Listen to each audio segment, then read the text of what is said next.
Hello दोस्तों, मेरा नाम राजेश शास्त्री है और मैंने आज यूट्यूब पर एक नया चैनल बनाया है जिसका नाम है लेट्स रन संस्कृत। और इसमें हम एस्टेट टीजीटी पीजीटी लेवल पर पूछे जाने वाले संस्कृत को कवर करेंगे। हम ज़्यादा संस्कृत की गहराई में नहीं जाएंगे, हम सिर्फ वही टॉपिक करेंगे जो संस्कृत में हर बार पूछे जाते हैं एस्टेट में। तो आप सब दोस्त ये प्रत्याहार है, इनके बारे में जानते होंगे, आप सब ने इनको पढ़ा भी होगा। लेकिन एस्टेट में इसमें से क्या पूछा जाता है, बात वो है। तो इसमें क्या पूछा जाता है, आपने नीचे दिख रहे होंगे 14 या 15 इत्संगक वर्ण। 14 प्रत्याहार होते हैं और इन 14 प्रत्याहारों के अंतिम वर्ण जो ये जिनको हम आधा वर्ण भी बोलते हैं, अंतिम वर्ण इत्संगक होते हैं। और 14 प्रत्याहार होने के कारण ये 14 प्रत्याहार कहलाते हैं। लेकिन इसमें जो ये वाला है लण, पीछे एक एस्टेट में पूछा भी गया था कि कौन सा प्रत्याहार के मध्य में अ वर्ण की संज्ञा होती है। तो वहाँ पर ऑप्शन में एक ये था, एक ये था, एक ये था और एक ये था। तो इस वर्ण का जो ल के बाद अ है उसकी इत संज्ञा होती है। तो आप इन सब के बारे में जानते होंगे। 14 हमारे प्रत्याहार होते हैं, 14 प्रत्याहारों के इत्संगक वर्ण भी 14 होते हैं। और जब स्पेशल में पूछा जाता है कि कौन सा प्रत्याहार के मध्य में स्थित अ की इत संज्ञा होती है, तो हमें यहाँ पर जो लण है उसको ही पेपर में हमें ठीक करके आना है, जो भी फिल करना है वो फिल करके आना है। तो आप इन सब को आप इसका स्क्रीनशॉट ले सकते हैं।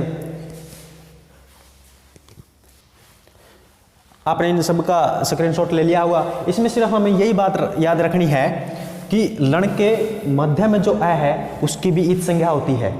आप समझ गए होंगे दोस्तों। तो हम अब इसके बाद अगला की टॉपिक लेंगे। आपने इसका स्क्रीनशॉट ले लिया होगा अगर। अच्छा देखो दोस्तों, हमने पहले ही कहा था कि हम संस्कृत की ज़्यादा गहराई में नहीं जाएंगे, हम सिर्फ उन्हीं टॉपिक को करेंगे जो संस्कृत में हर बार पूछे जाते हैं एस्टेट टीजीटी पीजीटी लेवल पर। अब आगे देखो, हमने ये 4 सूत्र लिखे हैं और इनमें से हर बार कुछ ना कुछ पूछा जाता है। या तो ये पूछ लेगा कि उदात्त संज्ञा सूत्र कौन सा है, ऑप्शन में दिए जाएंगे ये 4, उनमें से हमें ये क्लिक करना होगा। या फिर दे देगा अनुदात्त संज्ञा सूत्र कौन सा है, ये 4 ऑप्शन दे देगा। या फिर पूछ सकता है सवरित संज्ञा सूत्र कौन सा है, अनुनासिक संज्ञा सूत्र कौन सा है। और ये सूत्र अब क्या काम करते हैं, इनका क्या काम होता है। उदात्त संज्ञा सूत्र, उदात्त संज्ञा सूत्र करने वाला होता है उच्चैरुदात है। उच्चैरुदात का मतलब होता है कि मुख के अंदर हमारे कंठ आदि तालु आदि स्थान है, उनके जो अच ऊंचे भाग से बोले जाते हैं उन्हें उच्चैरुदात कहते हैं। और अनुदात संज्ञा सूत्र निचेरु अनुदात है। निचेरु अनुदात का मतलब होता है मुख के अंदर हमारे कंठ तालु आदि स्थान है और उनके नीचे के सफर से जो अच हमें बोलते हैं उन्हें निचेरु अनुदात कहते हैं। फिर आगे हमारा सूत्र है सवरित संज्ञा सूत्र। ये समाहार सवरित है। उदात और अनुदात दोनों अचों का जो सावर्ण धर्म होता है उसे समाहार सवरित कहते हैं। इसका मतलब यह है कि जो अच उदात और अनुदात दोनों ही धर्मों में मिलते हैं तो उन्हें समाहार सवरित कहते हैं। यह आपको एक टेबल बना के अच्छी तरह से समझाया जाएगा। फिर आता है अनुनासिक संज्ञा सूत्र। अनुनासिक संज्ञा सूत्र मुख है नासिका वचनो अनुनासिक है। मुख नासिका वचनो अनुनासिक है। यह उन वर्णों के बारे में बताता है जो हम मुख और नासिका की सहायता से बोलते हैं, उन्हें मुख अनुनासिक हो वचनो अनुनासिक, अनुनासिक संज्ञा वाला सूत्र है। अब आगे एक आप सब इसका स्क्रीनशॉट ले सकते हो। इसमें सिर्फ हमें यही याद करना है कि उदात्त संज्ञा सूत्र कौन सा है, अनुदात्त संज्ञा सूत्र कौन सा है, सवरित संज्ञा सूत्र कौन सा है और अनुनासिक संज्ञा सूत्र कौन सा है। तो दोस्तों हम वही टॉपिक करेंगे जो एस्टेट में पूछे जाते हैं। हम ज़्यादा गहराई में नहीं जाएंगे क्योंकि एस्टेट बिल्कुल ही हमारे नज़दीक आ चुका है।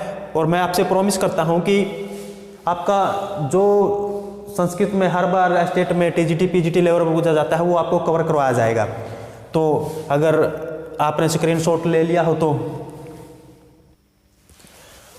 अच्छा दोस्तों, अभी हमने 4 सूत्र पढ़े थे, उदात, अनुदात, सवरित और मुखनासिस, मुख अनुनासिक संज्ञा करने वाला सूत्र। अब ये क्या है? हमने पहले कहा था कि हम वही करेंगे जो हमारे स्टेट में बार बार पूछे जाते हैं।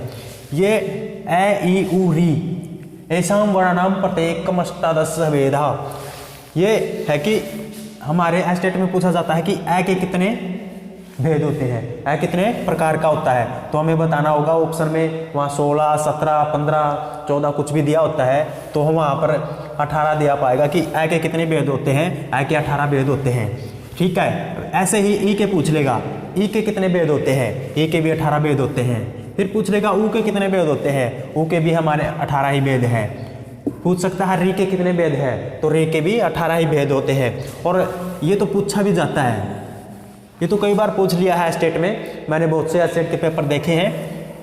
ए कितने प्रकार का होता है, ए हमें बता है कि 18 प्रकार का होता है। री री वर्ण से द्वादश है, तस्य दीर्घ अभावत है। अब ये क्या है? जो री है हमारा, री वर्ण 12 प्रकार का होता है, इसका दीर्घ नहीं होता है। ये मैं आपको एक टेबल बनवाऊंगा आगे, उसमें आपको सब समझ में आ जाएगा कि दीर्घ का अभाव कैसे है यहाँ पर। फिर ऐसे ही एचाम अपि द्वादश तेसाम हर्स्व अभावात। अब एचाम यहाँ पर यहाँ पर इसकी संधि हो गई है, इसलिए ये बनता है ए चाम अपि। एचाम अपि, एचाम में हमारे वर्ण आते हैं ए, ओ, आई, औ, ये 4 प्रकार के वर्ण आते हैं। स्टेट में मान लिया ये पूछ लेगा ए कितने प्रकार के होते हैं, तो हमें पता है कि इसका हर समय में अभावत होता है, तो ये 12 प्रकार का होता है। ठीक है दोस्तों, ओ पूछ लेगा ओ कितने प्रकार का होता है, तो ओ भी हमें पता है कि 12 प्रकार का होता है। अब आपके सामने एक टेबल प्रस्तुत की जाएगी, उससे है ना आप सब इन सब का आपको पता चल जाएगी ये क्या कुछ है, कितना अभाव है। तो हमें ये देखना है कि आप इसका स्क्रीनशॉट ले सकते हो।